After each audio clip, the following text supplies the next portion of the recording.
Kaganapan sa pagpunta ni na Kyle Echari, Andrea Brillantes at iba pang kapamilya stars na nakisaya sa Sinulog Festival 2024 Kapamilya Caravan.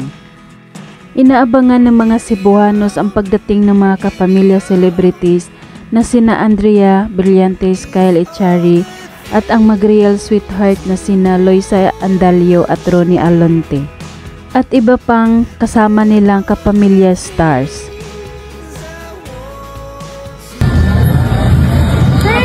Pala natin ma-experience bukas pa yung parin, di ba? Ay, si Kyle may iwan dito. May iwan ako dito. Magkasabay na lumipad ang kay Drea at ang Loini papuntang Cebu para magbigay ng kilig at saya para sa Sinulog Festival. Pagdating pa lang ni na Andrea, marami nang nag-aabang sa kanya na mga fans niya para makapag-picture at makita siya ng personal at maibigay ang dala nilang butterfly bouquet. Hi vlog!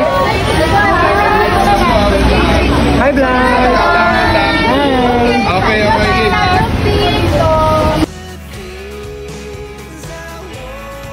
Gusto pa sana na makipagbanding ni Andrea ng matagal sa kanyang mga fans, pero nagmamadali na silang pumasok at inakbayan na siya ng kanyang security guard. At sa pag-akyat nila sa entablado, nagbigay naman ng kilig ang kay Drea. Nang nagjuwit na ang dalawa, hiyawan at sigawan ang mga tao na naroon. Nag-twinny color blue pa sila ng suot.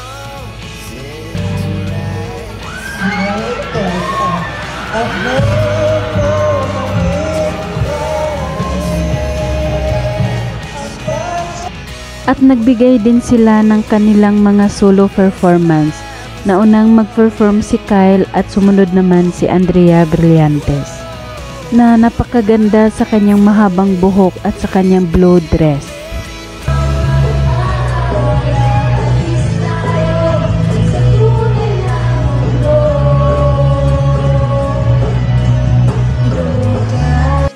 Pagkatapos ng kanyang solo performance, nagbigay naman si Andrea Brillantes ng kanyang mensahe at pasasalamat sa mga Cebuanos at isinulat pa ito sa kanyang palad sa salitang Bisaya.